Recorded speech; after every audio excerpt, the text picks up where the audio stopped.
మహర్షి వాల్మీకి శ్రీరాముడి యొక్క కాలంలోనే నివసించినవారు.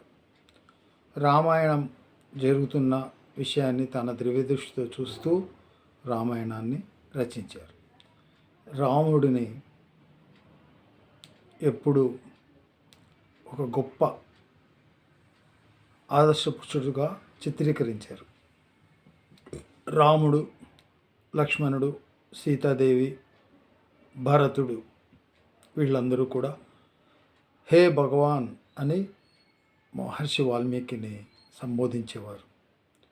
భగవాన్ వాల్మీకి అని మాత్రమే అనేవారు.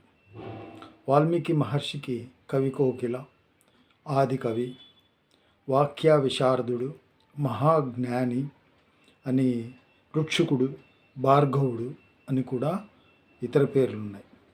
వీటన్నిటిని మనము తెలుసుకొని మహర్షి వాల్మీకిని గౌరవించి ఎంతో గౌరవప్రదమైనటువంటి పదముతో మనము పలకరించాలి. వాల్మీకి మహర్షి ఒక గొప్ప ఆదర్శ పురుషుడే కాదు, ఒక గొప్ప ఆదర్శ రచయిత. ఆయన రామాయణంతో పాటు అక్షర లక్ష అనేటువంటి దానిని కూడా రచించారు.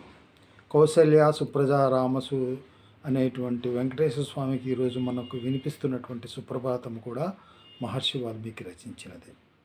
యోగ వాసిష్టం పేరుతో రాముడిని ఉత్తేజితుని చేయడానికి ఉత్తిష్ట రామ అని పలికినటువంటిది కూడా వాల్మీకి మహర్షి.